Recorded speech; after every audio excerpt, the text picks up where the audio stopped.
যে ব্যক্তি কোনো ইমামের পিছনে ইক্তেদা করে নামাজ পড়বে, সেই ইমামের কোরআন পড়া মানে মুক্তাদির কোরআন পড়া। কোনো মানুষ যদি ইমামের পিছনে ইক্তেদা করে, তাহলে সেই ইমাম সাহেবের কোরআন পড়া মানে মুক্তাদির কোরআন পড়া। অথবা ফাতিহা ইমামের পেছনে হোক আর মুক্তাদি হোক, সকলকেই পড়তে হবে। প্রথম দলিল, চার মাযহাব থেকে দলিল নেন। সালাত নেই লিমান, যে কেউ চাই ইমাম হোক চাই মুক্তাদি হোক, ইল্লা বি ফাতিহাতিল কিতাব, ফাতিহা ব্যতীত। আসসালামু আলাইকুম ওয়া রাহমাতুল্লাহি ওয়া বারাকাতুহু। হ্যালো বন্ধুরা, আজকের একটা নতুন ভিডিও নিয়ে চলে এসেছি। ভিডিওটা হলো, আপনারা থাম্বনেলটা বুঝতে পারছেন তো, ইমামের পিছনে সূরা ফাতিহা পড়া যাবে কি, এই বিষয়ে আলোচনা করেছে হুজুর নাসির উদ্দিন চাঁদপুরি আর ব্রাদার রুল আমিন। আসুন ওনাদের মুখ থেকে আমরা বয়ানটা শুনবো। এখনও যারা আমার চ্যানেলটাকে যারা সাবস্ক্রাইব করেনি, চ্যানেলটাকে সাবস্ক্রাইব করে নেবে। চলুন আমরা নাসির উদ্দিন চাঁদপুরি ওনার মুখ থেকে আমার বয়ানটা শুনি। মাজিদের এই আয়াতটি নাজিল হয়েছিল ফরজ নামাজের মধ্যে কেরাত করা সম্পর্কে। এই শানে নুজুলের দিকে লক্ষ্য করে আয়াতের তর্জমা ও ব্যাখ্যা হবে এরকম: ওয়াইদা কুরিয়াল কোরআনু, আর যখন নামাজের মধ্যে ইমামের কণ্ঠে কোরআন পড়া হয়, ফাস্তামিউ লাহু, তখন তোমরা মুক্তাদিরা সশব্দের কেরাত বিশিষ্ট নামাজে মনোযোগ সহকারে কেরাত শ্রবণ করো। ওয়া আনসিতু, আর নিঃশব্দের কেরাত বিশিষ্ট নামাজ সমূহে ধ্যানমগ্ন সহকারে নীরব থাকো। লাআল্লাকুম তুরহামুন, যেন তোমাদের উপর রহমত বর্ষিত হয়। এটা সূরা আরাফের 204 নম্বর আয়াত। এই আয়াতের মধ্যে আল্লাহ রাব্বুল আলামিন পরিষ্কারভাবে বলে দিয়েছেন, জামাত সহকারে নামাজ আদায় করার ক্ষেত্রে ইমামের দায়িত্ব হলো কোরআন মাজিদ তিলাওয়াত করা, আর মুক্তাদির দায়িত্ব হলো উচ্চস্বরে কেরাত বিশিষ্ট নামাজে মনোযোগ সহকারে কেরাত শ্রবণ করা, আর নিঃশব্দের কেরাত বিশিষ্ট নামাজের মধ্যে ধ্যানমগ্ন সহকারে নীরব থাকা। তাহলে হাদিসের মধ্যে দেখতে পাই রাসূলুল্লাহ সাল্লাল্লাহু আলাইহি ওয়াসাল্লাম এই মাসআলাটির স্পষ্ট সমাধান দিয়ে গেছেন। তিনি বলেছেন, মান কানা লাহু ইমাম ফাকিরাতুল ইমামি লাহু কিরাতুন, যে ব্যক্তি কোনো ইমামের পিছনে ইক্তেদা করে নামাজ পড়বে, সেই ইমামের কোরআন পড়া মানে মুক্তাদির কোরআন পড়া। কোনো মানুষ যদি ইমামের পিছনে ইক্তেদা করে, তাহলে সেই ইমাম সাহেবের কোরআন পড়া মানে মুক্তাদির কোরআন পড়া। অতএব আলাদাভাবে মুক্তাদির কোনো রকম কোরআন পড়ার প্রয়োজন নেই। রাসূলুল্লাহ সাল্লাল্লাহু আলাইহি ওয়াসাল্লাম কর্তৃক এটা চূড়ান্ত সিদ্ধান্ত। এজন্যই সুনানে তিরমিজির 313 নম্বর হাদিসে সহিহ সনদে বর্ণিত আছে, জাবির ইবনে আব্দুল্লাহ রাদিয়াল্লাহু তাআলা আনহু বলেছেন, মান সাল্লা রাকাতান লাম ইয়াকরা ফিহা বিউম্মিল কুরআন ফালাম ইসাল্লি ইল্লা আন ইয়াকুনা ওয়ারা আল ইমাম। কেউ যদি এক রাকাত নামাজ পড়ে যাতে সে সূরা ফাতিহা পড়েনি, তাহলে তার নামাজ হবে না। ইল্লা আন ইয়াকুনা ওয়ারা আল ইমাম, তবে যদি কেউ ইমামের পিছনে মুক্তাদি হয়, তাহলে সেটা হবে ব্যতিক্রম ব্যাপার। জাবির ইবনে আব্দুল্লাহ বিশিষ্ট সাহাবী রাদিয়াল্লাহু তাআলা আনহুমা স্পষ্টভাবে এই ফতোয়া দিয়েছেন। ইমাম তিরমিজি বলেছেন, হাযা হাদিসুন হাসানুন সহিহ, এটা সহিহ হাদিস। আপনারা নাসির উদ্দিন চাঁদপুরি হুজুরের মুখ থেকে বয়ানটা শুনলেন।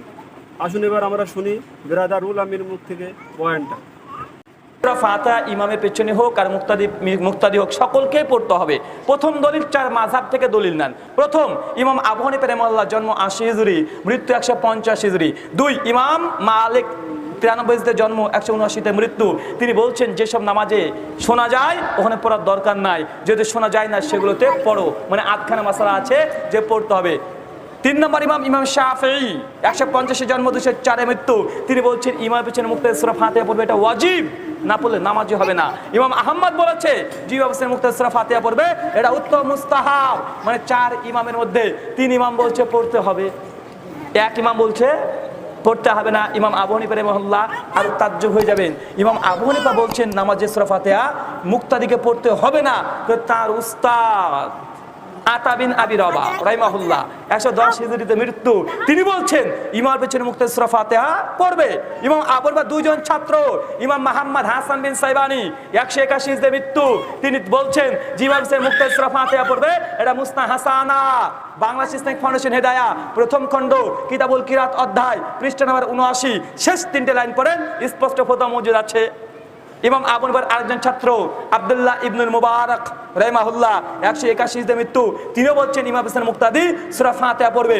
সমস্ত দলিল দেখতে চাইলে সুনান তিরমিজি প্রথম খণ্ড 71 পৃষ্ঠা বাবুল কিরাত অধ্যায় হাদিস নাম্বার 311 312 আলবানী তাহকিক অনুসারে দেখে নেন, সমস্ত কথা মজুদ আছে। তার মানে বোঝা গেল 4 ইমামের মধ্যে 3 ইমাম বলছে পড়তে হবে, ইমাম আবু হানিফা বলছে পড়তে হবে না, তার দুজন শিক্ষক দুজন ছাত্র বলছে পড়তে হবে। জনসাধারণ আপনারা সিদ্ধান্ত নেন সূরা ফাতিহা এখন পড়বেন কি পড়বেন না। 2 ইমাম বুখারী নাম শোনেন নাই? 194 জন্ম 256 মৃত্যু, তার সহিহুল বুখারী গ্রন্থ আছে না নাই? তেমন আরো একটি গ্রন্থ আছে, নাম হচ্ছে কিতাবুল কিরাত, যেটা জুজুল কিরাত নামে পরিচিত। বা জানেন কি জানেন না? ইমাম বুখারী 300 খানা হাদিস নিয়ে এসেছেন, প্রমাণ করেছেন সূরা ফাতিহা মুক্তাদিকে পড়তে হবে। ইমাম বাইহাকী 458 হিজরি মৃত্যু, তার বই আছে কিতাবুল কিরাত, তিনি 550 হাদিস নিয়ে এসেছেন যে মুক্তাদিকে সূরা ফাতিহা পড়তে হবে। দলিল সহিহ বুখারীর 756 নম্বর হাদিস, উবাদা বিন সামিদ, আবু হুরায়রা, জাবির বিন আব্দুল্লাহ, আমাজান আয়েশা, আনাস বিন মালিক 70 জন সাহাবী হাদিসটা বর্ণনা করেছেন। লা সালাতা লিমান লাম ইকরা বিফাতিহাতিল কিতাব। লা সালাতা, কোনো সালাত নাই। লা সালাতা মানে কোনো সালাত নেই, সালাত নেই। লিমান যে কেউ, চাই ইমাম হোক চাই মুক্তাদি হোক, ইল্লা বিফাতিহাতিল কিতাব, ফাতিহা ব্যতীত। কথা বুঝতে পারছেন? এখন আমাদের কিছু ভাই বলতে পারে, আরে আমরা ইমামের পেছনে সূরা ফাতিহা পড়বো কেন? কারণ ইমামকে তো আমাদের সমস্ত দায়িত্ব দিয়ে দিয়েছি, বা বলে কি বলে না, ইমামের ইক্তেদা করছি, এখানে আমরা পড়বো কেন? ইমামের পড়াই আমাদের পড়া, বা বলে কি বলে না, মান কানা লাহু ইমামু ফাকিরা, যে ইমামের কিরাত মুক্তের জন্য যথেষ্ট। ইবনে মাজাহ 850 নম্বর হাদিস, হাদিস সহিহ না। জাফর আল জুফি সমস্ত মুহাদ্দিসদের ঐক্যমতে কাযযাব রাবি, এই হাদিস সহিহ নয়, সে ইমাম আবু হানিফা যঈফ বলেছে। 2 যে তাই হয়ে যায় যে ইমামের পড়া মুক্তের জন্য যথেষ্ট, তো আমাদের ওই ভাইকে প্রশ্ন করেন, ভাই ইমাম সাহেব যখন আপনাদের যায় নামাজে দাঁড়ায়, সেই সময় যায় নামাজে একটা বেদাতি দোয়া পড়ে, ইন্নিও জাহাতু পড়ে কি পড়ে না? যদি কোরআনের আয়াত বিশ্বনবী জায়নামাজের দোয়া হিসেবে পড়ে নাই, ভাই তারা পড়ে কি পড়ে না? তাকে বলেন, ভাই আপনাদের ইমাম পড়ে কি পড়ে না? পড়ে। ভাই তাদের মুক্তাদি পড়ে কি পড়ে না? পড়ে। ইমাম সাহেব আল্লাহু আকবার বলছে, ভাই মুক্তাদি আল্লাহু আকবার বলে কি বলে না? ইমাম সাহেব নিয়াত পড়ছে, মুক্তের নিয়াত পড়ে কি পড়ে না? ইমাম সাহেব যখন আল্লাহু আকবার বলার পরে রুকুতে যাচ্ছে, রুকুর তাসবিহ পড়ে, মুক্তাদি পড়ে কি পড়ে না? মুক্তাদি আত্মাদি পড়ে কি পড়ে না? ইমাম সাহেব দুরূদ পড়ছে, মুক্তাদি পড়ে কি পড়ে না? ইমাম সাহেব মাসরা পড়ছে, মুক্তাদি পড়ে কি পড়ে না? আরে শেষ পর্যন্ত ইমাম সাহেব বলছে আসসালামু আলাইকুম ওয়া রাহমাতুল্লাহ, ভাই তাদের মুক্তাদি বলে কি বলে না? তো ভাই আপনি ইমামকে কি দায়িত্ব দিলেন? তাকবীর থেকে সালাম পর্যন্ত আপনার মুক্তাদি সবই পড়ছে, কিসের দায়িত্ব দিচ্ছেন? সূরা ফাতিহা খুব ভারী, এটুক বইতে পারবেন না। সর্বোপরি বিষয়টা তো শুনলেন, খুব সুন্দর বয়ান করেছে। ইমামের পিছনে সূরা ফাতিহার বিষয়ে আলোচনা করেছে খুব সুন্দর দুই বক্তা, দুই হুজুর খুব সুন্দর বয়ান করেছে।